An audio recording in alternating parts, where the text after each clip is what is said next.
హరి ఓం. వేదాంత విజ్ఞానము పాఠము 82. శ్రీచక్రము. శివలింగము శివునకు చిహ్నమైనట్లు శ్రీచక్రము పరమేశ్వరికి చిహ్నము. శ్రీచక్రమే బ్రహ్మాండము. బ్రహ్మాండము ఆటోమేటిక్గా యాదృచ్ఛికంగా నిర్మించబడినది కాదు, అనేక తత్వాలతో నిర్మించబడినది.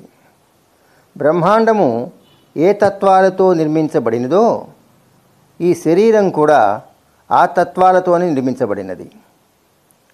అది బ్రహ్మాండమైతే ఇది పిండాండము. పాంచభౌతిక శరీరానికి పాంచభౌతిక బ్రహ్మాండమునకు ఆధారము ఒకే చైతన్యము. శ్రీచక్రము, శరీరము, బ్రహ్మాండము వీని యందు 36 తత్వములు కలవు. శరీరమును 3 ఖండములుగా విభజించవచ్చు.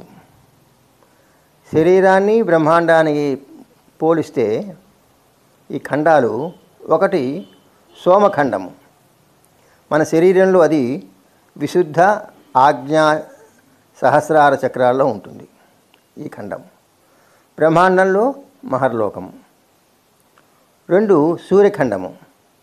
మణిపూరక అనాహత చక్రాల్లో ఈ శరీరంలో. బ్రహ్మాండంలో అది సువర్లోకము.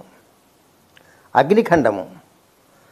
ఈ శరీరంలో మూలాధార స్వాదిష్టాన చక్రంలో స్థానము.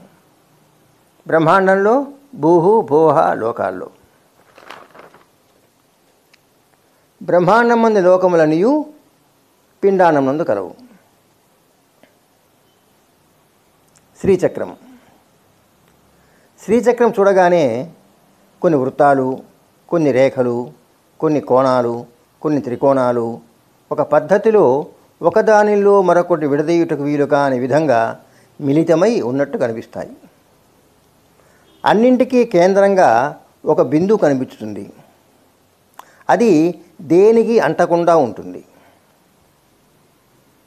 ఇది సర్వానందమయ బిందువు, పరమేశ్వరి స్థానం.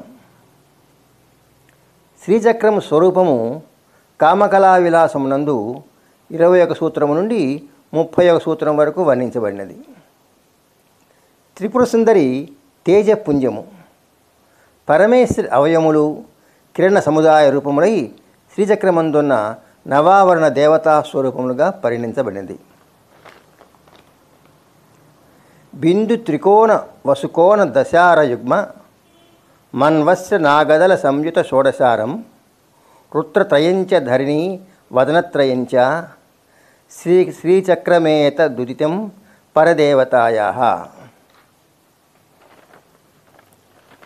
శ్రీచక్రంలో మధ్యలో కేంద్ర బిందువు. బిందువు చుట్టూ త్రికోణము. ఇలాంటి త్రికోణాలు 9 కలవు. వీటిలో 4 ఊర్ధ్వముఖంగాను 5 త్రికోణాలు అధోముఖంగాను ఉంటాయి. పైకి చూచే 4 త్రికోణాలు పరమేశ్వర స్వరూపాన్ని నిరూపిస్తాయి.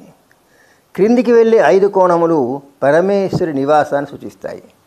పై 4 త్రికోణాలు పరమేశ్వరుడివి, కింద 5 త్రికోణాలు పరమేశ్వరి నివాసాన్ని. ఈ 9 కోణములు ఒకదానిలో ఒకటి చొచ్చుకొని పోయి మధ్య ఒక బిందువును ఏర్పరుచుతాయి. ఈ బిందువే శివశక్తి ఐక్యం. బిందువు చుట్టూ 8 మూలలు. వీటిని కలిపితే ఒక ఆవరణం. ఇది 3వ ఆవరణ. అనగా ఎన్ని ఆవరణ? మొదట ఆవరణం బిందువు. రెండోది బిందువు చుట్టూ ఉన్న త్రికోణము. 3 8 త్రికోణములను కలిపిన ఆవరణము.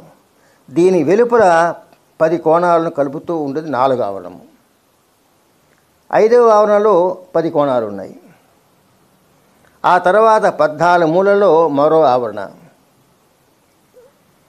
ఇట్లా 5 ఆవరణలు. ఈ 5 ఆవరణాలు 9 త్రికోణాల వల్ల ఏర్పడతాయి. అంటే త్రికోణాలు, అన్ని త్రికోణాలు కనపడుతున్న ఆ స్థానం అంతా 5 ఆవరణలు అన్నమాట. ఈ 9 త్రికోణాలు అంటే 4 ఊర్ధ్వము 5 అధోముఖము కనపడుతు త్రికోణాలు. వీటి చుట్టూ 2 వలయాలు ఉంటాయి. మొదటి దానిలో 8 దళాలు ఉన్నాయి, రెండవ దానిలో 16 దళాలు ఉన్నాయి. ఇప్పుడు 7 ఆవరణలు అయిపోయినాయి. 8వ ఆవరణ తర్వాత 3 వృత్తాలు ఉంటాయి, అవి 8వ ఆవరణ. 9వది ప్రాకార రేఖలు, ప్రాకారలాగా ఉంటాయి, ద్వారాలుగా 4 వైపులు 4 ద్వారాలకు ప్రాకారలాగా ఉంటాయి, అది 9. ఈ 9 ఆవరణలలో కూడినది శ్రీచక్రము. ఈ 9 ఆవరణములు మన శరీరంలోని 9 ద్వారాలకు చిహ్నము. బ్రహ్మాండమంతా ఇందు ఇమడి ఉన్నది. స్వస్తి.